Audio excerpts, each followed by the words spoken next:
दादी और बाबा के कमरे से फिर जोर जोर से लड़ने की आवाजें आने लगी थी। अम्मा ने मुझे इशारा किया। मैं समझ गई कि मुझे दादी बाबा के कमरे में जाकर उन्हें लड़ने से मना करना है। मैंने दरवाजे पर खड़े होकर इतना ही कहा कि दादी चुप हो जाइए, अम्मा के पास नीचे गुप्ता आंटी बैठी है। अभी मेरी बात पूरी भी नहीं हुई कि दादी भड़क गई। हाँ हाँ, मुझे ही कह तू भी, इसे कोई कुछ नहीं कहता, जो आता है मुझे ही चुप होने को कहता है। दादी की आवाज और तेज हो गई थी और बदले में बाबा उनसे भी जोर से बोलने लगे थे। इन दोनों से कुछ भी कहना बेकार था। मैं उनके कमरे का दरवाजा बंद करके लौट आई। दादी बाबा की ऐसी लड़ाई आज पहली बार नहीं हो रही थी। मैंने जब से होश संभाला है तब से ही इन दोनों को इसी तरह लड़ते और गाली गलौज करते देखा है। इस तरह की तू मैं इन दोनों की दिनचर्या का हिस्सा है। हर बार दोनों के लड़ने का कारण रहता है दादी का ताश और चौपड़ खेलना। हमारी कॉलोनी के लोग ही नहीं बल्कि दूसरे महल्लों के सेवानिवृत्त लोग, किशोर लड़के दादी के साथ ताश खेलने आते हैं। ताश खेलना दादी का जुनून था। दादी खाना नहाना छोड़ सकती थी मगर ताश खेलना नहीं। दादी के साथ कोई बड़ा ही खेलने वाला हो यह जरूरी नहीं। वे तो छोटे बच्चे के साथ भी बड़े आनंद के साथ ताश खेल लेती थी। 1 से 2 घंटे नहीं बल्कि पूरे पूरे दिन। भरी दोपहरी हो, ठंडी रातें हो, दादी कभी भी ताश खेलने के लिए मना नहीं कर सकती। बाबा लड़ते समय दादी को जी भरकर गालियां देते परंतु दादी उन्हें सुनती और कोई प्रतिक्रिया दिए बगैर उसी तरह ताश में मगन रहती। कई बार बहुत अधिक गुस्सा आने पर बाबा दादी के 1 से 2 छड़ी भी टिका देते। दादी बाबा से न नाराज होती न रोती, बस 1 से 2 गालियां बाबा को सुनाती और अपने ताश या चौपड़ में मस्त हो जाती।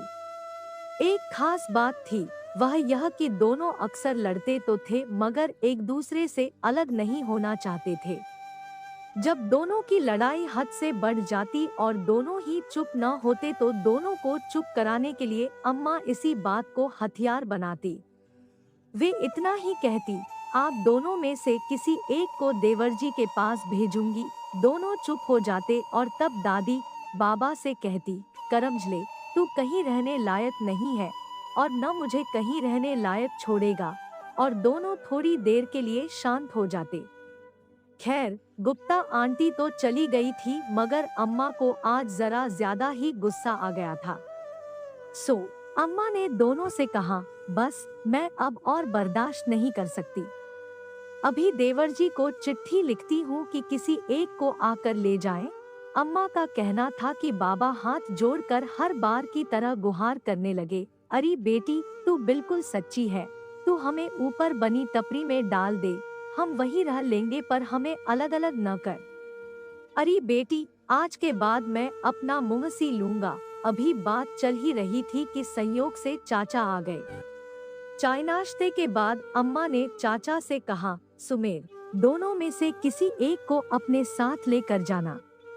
जब देखो दोनों लड़ते रहते हैं, न आएगे की शर्म न बच्चों का लिहाज। चाचा लड़ने का कारण तो जानते ही थे, इसलिए दादी को समझाते हुए बोले, माँ, जब पिताजी को तुम्हारा ताश और चौपड़ खेलना अच्छा नहीं लगता तो क्यों खेलती है?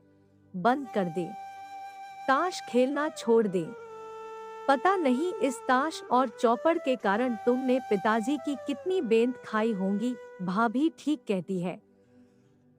माँ, तुम चलो मेरे साथ। मेरे पास ज्यादा बड़ा मकान नहीं है, पिताजी के लिए दिक्कत हो जाएगी। माँ, तुम तो बच्चों के कमरे में मजे से रहना। आज दादी भी गुस्से में थी, एकदम बोली, हाँ बेटा ठीक है, मैं भी अब तंग आ गई हूँ।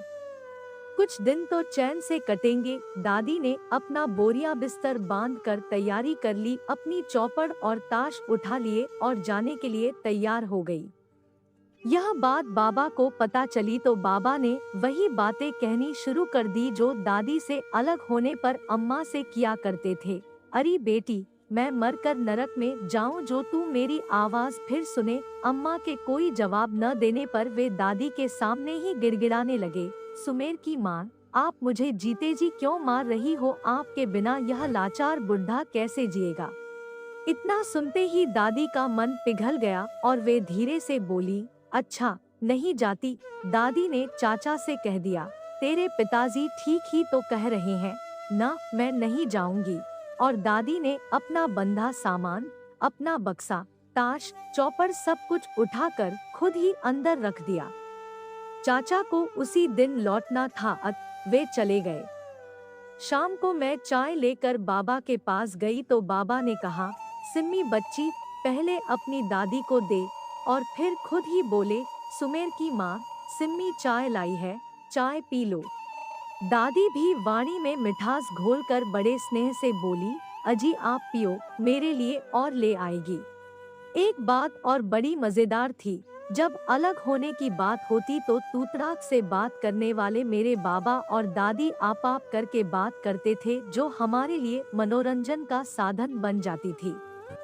लेकिन ऐसे क्षण कभी कभी ही आते थे और दादी बाबा कभी कभी ही बिना लड़े झगड़े साथ बैठते थे। आज भी ऐसा ही हुआ था। ये आप और धीमा स्वर थोड़ी ही देर चला क्योंकि पड़ोस के मेजर अंकल दादी के साथ ताश खेलने आ गए थे। बाबा की तबीयत खराब हुए कई दिन हो गए थे। दादी को विशेष मतलब नहीं था उनकी तबीयत से। एक दिन बाबा की तबीयत कुछ ज्यादा ही खराब हो गई। बाबा कहने लगे, आज मैं नहीं बचूंगा। अपनी दादी से कहो मेरे पास आकर बैठे, मेरा जी बहुत घबरा रहा है। दादी की ताश की महफिल जमी हुई थी। हम उन्हें बुलाने गए मगर दादी ने हाँ हूँ, अच्छा आ रही हूँ कहकर टाल दिया। वह तो अम्मा डांटपट कर दादी को ले आई। दादी बेमन से आई थी बाबा के पास। दादी बाबा के पास आई तो बाबा ने बस इतना ही कहा था, सुमेर की माँ, तू आ गई, मैं तो चला। और दादी का जवाब सुने बिना ही बाबा हमेशा के लिए चल बसे। 13वीं के बाद सब रिश्तेदार चले गए। शाम को दादी अपने कमरे में गई। वे बिल्कुल गुमसुम हो गई थी। हालांकि बाबा की मृत्यु होने पर न वे रोई थी न ही चिल्लाई थी। दादी ने खाना छोड़ दिया, वे किसी से बात नहीं करती थी। ताश चौपर को उन्होंने हाथ नहीं लगाया। जब कोई ताश खेलने आता तो दादी अंदर से मना करवा देती कि उनकी तबीयत ठीक नहीं है। अम्मा या पापा दादी से बात करने का प्रयास करते तो दादी एक ही जवाब देती, मेरा जी अच्छा नहीं है। एक दिन अम्मा दादी के पास गई और बोली, माँ जी कमरे से बाहर आओ, चलो ताश खेलते हैं। आपने तो बात भी करना छोड़ दिया। दिन भर इस कमरे में पता नहीं क्या करती हो, चलो आओ लॉबी में ताश खेलेंगे। दादी के चिरपरिचित जवाब में अम्मा ने फिर कहा, माँ जी ऐसी क्या नफरत हो गई आपको ताश से? इस ताश के पीछे आपने सारी उम्र पिताजी की गालियाँ और बेंत खाए। जब पिताजी मना किया करते थे तो आप खेलने से रुकती नहीं थी और अब वे मना करने के लिए नहीं है तो 3 महीने से आपने ताश छुए भी नहीं। देखो आपकी चौपड़ पर कितनी धूल जम गई है। अब दादी बोली, परसों होंगे 3 महीने। मेरा उनके बिना जी नहीं लगता। सुमेर के पिताजी, मुझे भी अपने पास बुला लो, मुझे नहीं जीना अब। दादी की मनोकामना पूरी हुई। बाबा के मरने के ठीक 3 महीने बाद उसी तिथि को दादी ने प्राण त्याग दिए। यानी दादी अपने कमरे में जो गई तो 3 महीने बाद मरकर ही बाहर आई। दादी बाबा को हमने कभी प्रेम से बैठकर बातें करते नहीं देखा था, लेकिन दादी बाबा की मौत का गम नहीं सह पाई और बाबा के पीछे पीछे ही चली गई। उनके ताश चौपड़ वैसे के वैसे ही रखे हुए हैं। आपका समय निकलकर हमारे साथ था, इसके लिए आपका धन्यवाद। अगली बार फिर से मिलते हैं नए और रोचक वीडियो के साथ। चैनल को सब्सक्राइब करना न भूलें। धन्यवाद और शुभकामनाएं।